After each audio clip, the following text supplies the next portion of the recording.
Hello friends and beautiful people. Today we are in the quilt shop, but we're not making a quilt. We're making a dress. I don't know if you have watched any of the Riley Blake designers or their YouTube channel lately, but they are all wearing dresses out of those gorgeous fabrics, especially the ones made by Melissa Gilbert from Little House on the Prairie. She is now a designer, a partner designer, and has her own fabric line. So I've been making dresses, not a ton, but I've wanted to make more. So I do have a bunch of patterns because none of them really can give you the name of the pattern that they're using to make their dress. And one of the things you have to think about when you are segueing from, or not segueing, but going from making quilts to making clothes is you have to forget everything you knew about quilting when you're working on a dress. One of the things you have to think about is the seam allowance. For quilting, we're all about that 1/4 inch and scant 1/4 inch seam allowance.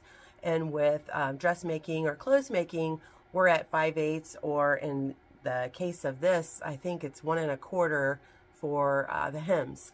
So just something to keep in mind. I am going to show you just very brief. I'm not going to do a super detailed, like let you watch me sew every seam. But I am going to give you the steps of what I'm doing. So the first thing you need to do when you get your pattern is make sure that you get your fabric, you look at all the notions, whether you need interfacing, elastic, buttons, things like that, because you don't want to have to stop midway and try to figure that out. And that's all on the back of your pattern.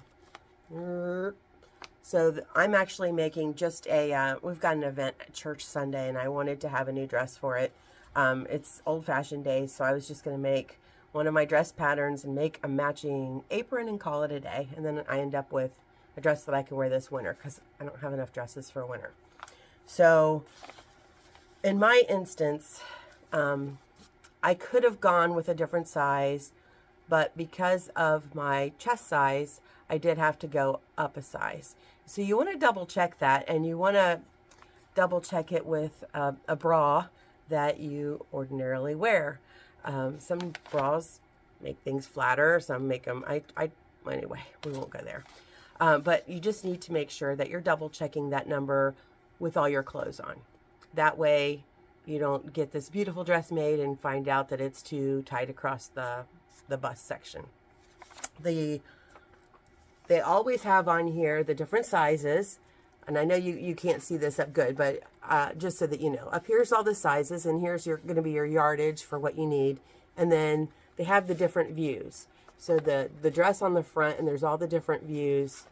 This is what you need for each view. And then any kind of notions or whatever you need, they usually put on here, but you have to think about nap and not nap. And in this instance, we have to be careful where our selvages are and which way the grain goes on our fabric, so that we have stretch where we need stretch and we don't have stretch where we don't want stretch. So after we do that, we come to the first page of the pattern. And for each view, it will tell you which pieces, let's see here, which pieces you're going to need to cut out. Be very careful, because on this pattern, this right here, and I know you can't see this, but it's just more of a visual aid than anything. This one here is with the fabric folded, where this one is with the fabric laid out. And it also gives instructions for 44 or 54 inch fabrics. You got to watch that. Or they call it 45, but we all know it's really 44 and less. So once I've done that, I look at the numbers, the corresponding numbers for the pieces that I'm going to need to cut out. And voila, I use my paper scissors, not my fabric scissors, and I cut out all the pieces. We're going to make sure that we do all the notches that are on here. And then, see this? There's arrows. Let's see if this is one of the ones with arrows. Yes. That are not to be confused with notches, because we're going to put that on our fold. And I do make sure I have them all cut out, and I am a freak about making sure I do them in exactly the same order they do. You don't have to, but I am. Now I will give you one other tip that I do is I cut out a dress, or if I'm making boxers or whatever it is I'm making, I cut it out of the original pattern and I make one, excuse me. I'll make one and then see if I like the pattern or see if it needs any modification. And after I'm happy with it, and if it's something I know I'm going to be using more than once, I will trace it all onto this. And this is a product called Formflex. And it has the feeling of a tight muslin kind of.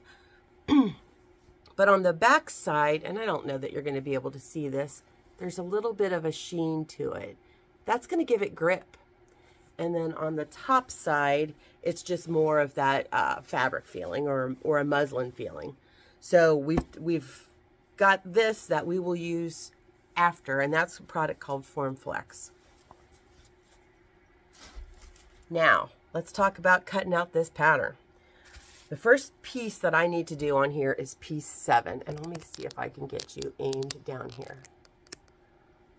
Let's see, get this pulled back this way some. So here's my fold.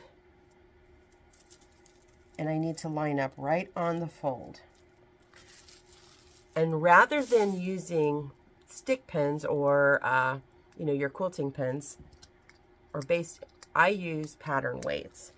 And a lot of times I'll put my iron on a really low setting and test it on a piece of the scrap pattern and kind of press out the little wrinkles. But in this case, I will not. And you're just going to put these on there. And what they are is it's just a weight with these really sharp little pins on it. And what those do is they hold the pattern down, keep it from moving, and that pin just holds the weight in place. And you see how I'm pushing down on it? Because usually if I'm using this with the Formflex, I give it a little push just to make sure it grabs on. And use as many of these as you're comfortable with. In most cases, I don't use less than 4. And when I get to these edges here, like right here, this one's already cut. This is right on the edge. But see how this one's up against there? And when I start down through here with my scissors, or I'm not going to lie, I'm probably going to use my rotary cutter because it's a straight line. I already checked it with a ruler. But if I was coming down through here with my scissors, I would bump up against this. So just for the little minute that I'm here, I'll switch it over to here, cut to here, and then move it right back. That way we're making sure that everything is nice and straight, it's nice and flat, because you're only as good on a dress pattern as your seam allowances and your cutting. Other than that, if you just take it one step at a time, it's super easy. So that's part 1, is we're going to get everything all cut out, and then I'll bring you back for part 2 when we start with the instructions. Boogers.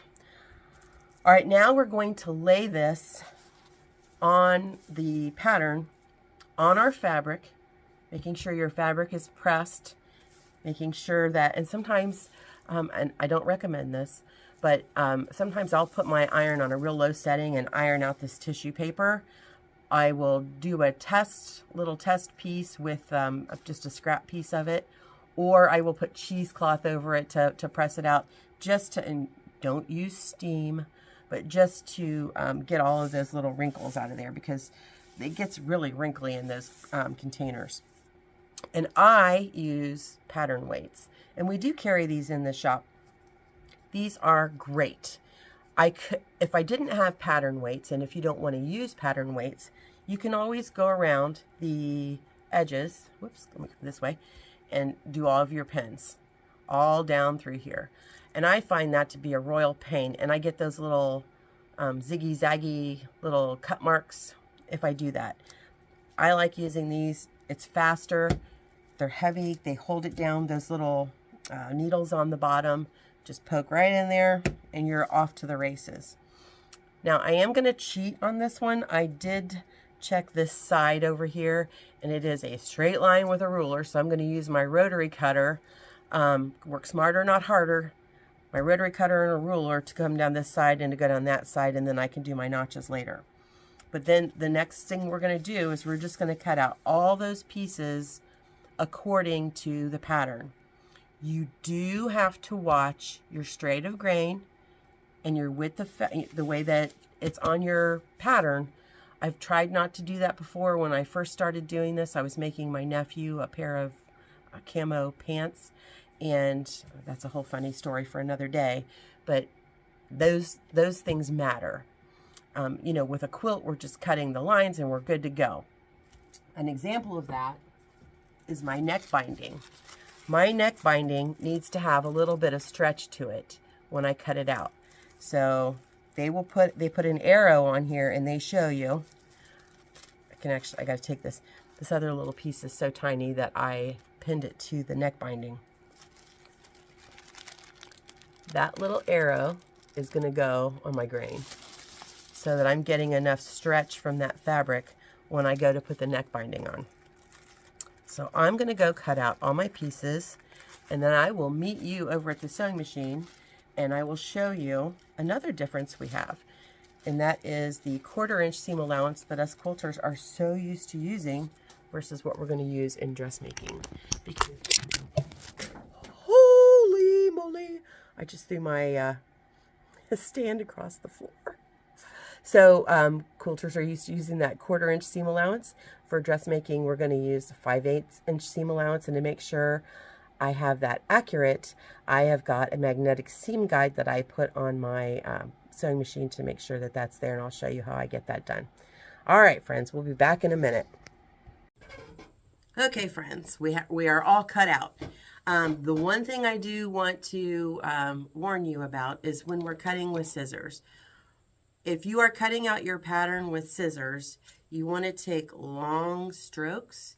You don't want to do this, because then you'll get those little doggy ear thingies, you know, the little ziggity zaggities with your scissors. Or you could live dangerously like I do, and we live pretty close to an emergency room, but I actually use my rotary cutter a lot when I'm cutting patterns out, and then I just notch out with my scissors. There's that. So after we have everything all cut out, the next thing we want to do is we want to mark our pieces, our pattern pieces, with any of the markings that are from the actual pattern. Sometimes they'll give you dots or something else to mark. Let me see if I picked a good one here.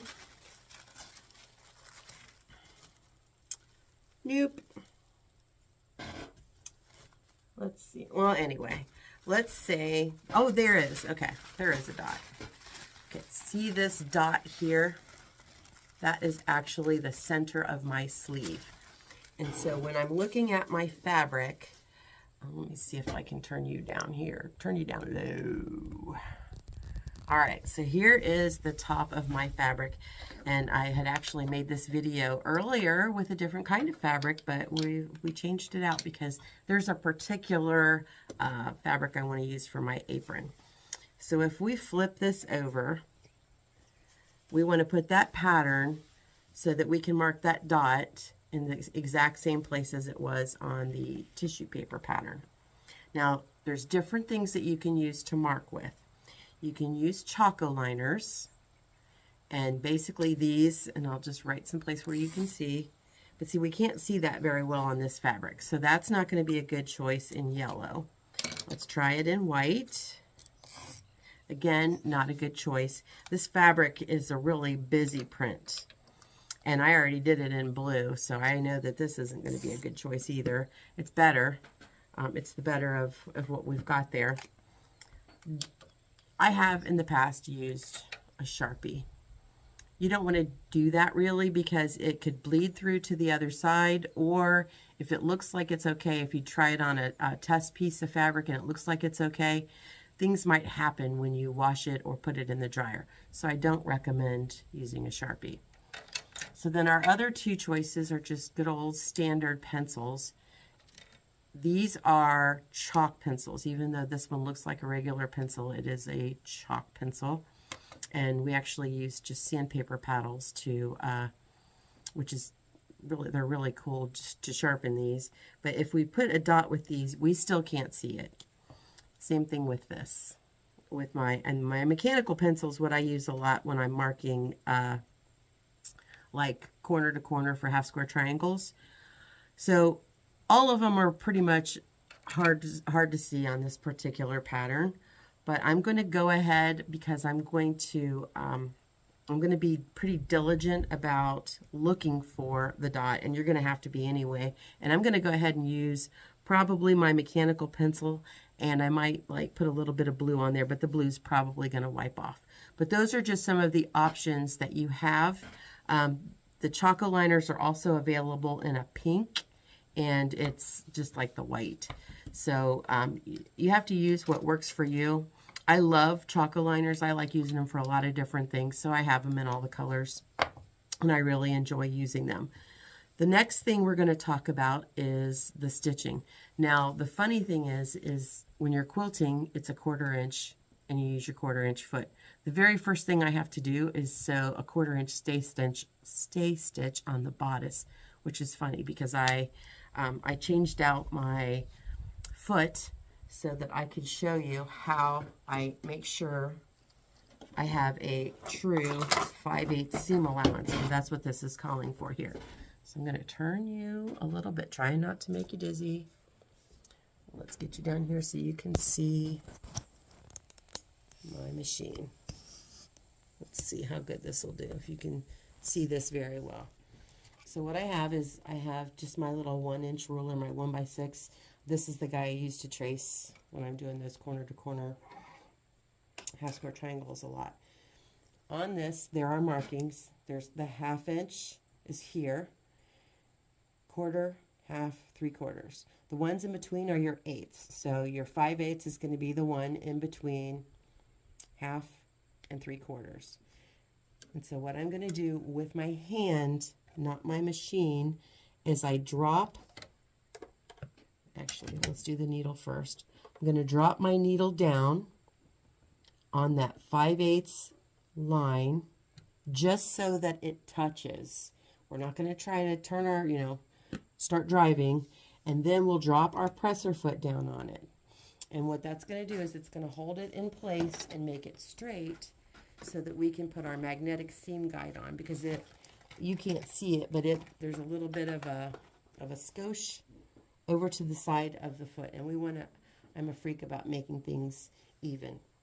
Now I will tell you that a lot of feet, I think the one that I have for my one Singer actually has a perfect 5/8 foot. I still use my magnetic seam guide with it.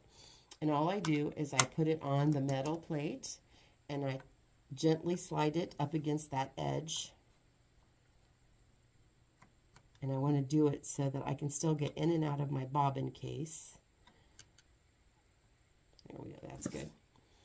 Now, all I have to do, whoops, I guess I better lift my needle up, huh? All I have to do is my fabric will just ride right against that seam guide, and I'll have a perfect 5/8 seam allowance. So that's what I've got for you right now. My next video, I'm not going to go into like the step-by-step directions, because this pattern is going to be different than all of your other patterns that you're going to be doing. So we'll just, we'll play it by ear. There might be 1 or 2 other tips that I get on here and show you, and then I'll show you my finished dress. Okay, friends, it's time for the big reveal. The dress is done. I'll warn you, it's not pretty. All right, there it is. So I'm pretty much going to look like a pig in a poke in that. The way this is hanging obviously doesn't, it's not flattering at all. So one of the things I did, I'll show you on the back, I added just a piece of elastic. If I take it in just on that side edge by 2 inches, then it cinches it up when I put it on. Gosh, it looks like just a sack of potatoes, doesn't it? It's actually not that bad. The other thing that I did let's see, so what I did was I went from that center seam. I needed it to come in at least 2 inches. So I cut a 4-inch piece of elastic, stretched it to 6, and sewed it in that little seam. When I make this again, what I'll do, because it's super comfortable, is this seam here, I will come in 1 inch on both sides with, I'll draw a dot here, that comes in 1 inch, draw a line, and that's where I'll cut and sew so that it will be a little more flattering, and then it can always just poof out a little there. All right, so now that you see that, you'll see that it's not going to be that bad. Hang on.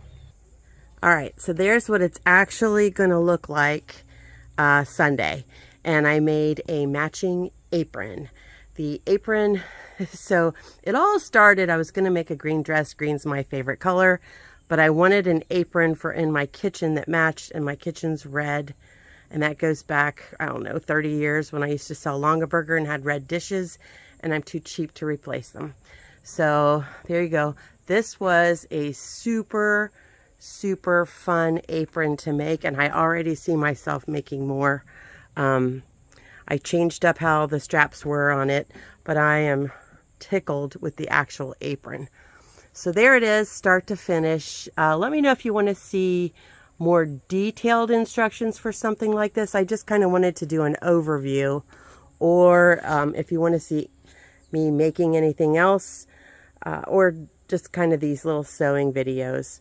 I love to get behind a sewing machine, and between the two, the dress took me a day and the apron took me a half a day.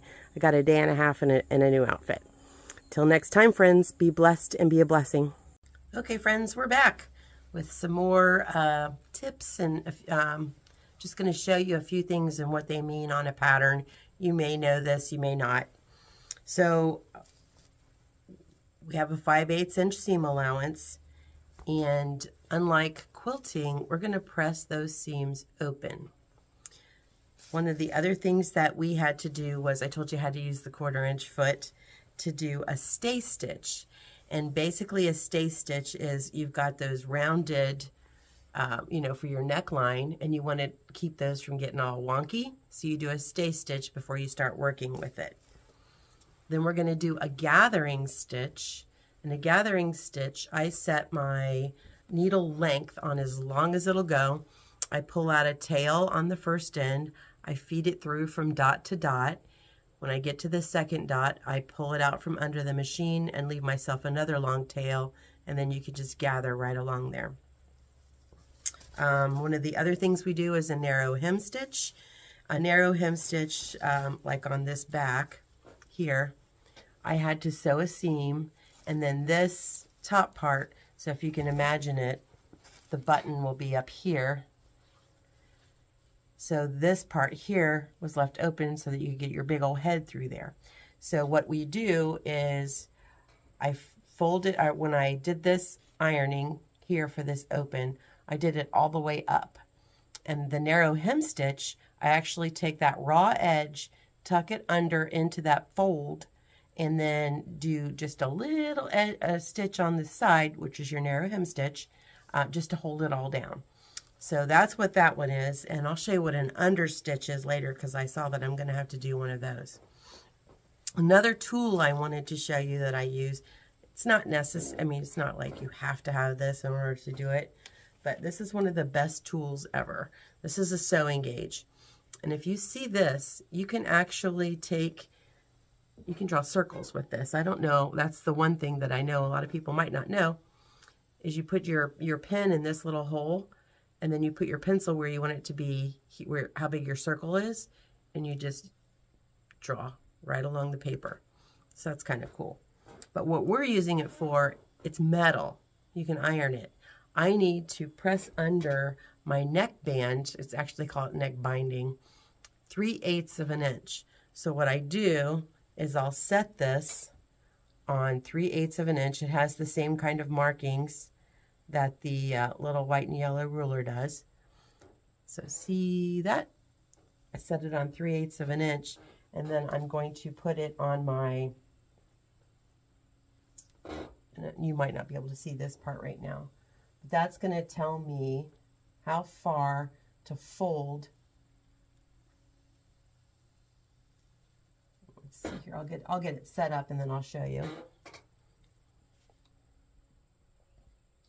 I fold my fabric that 3/8 inch, and then I just come cruising down through there with my iron, and I'll have a perfect 3/8 down there.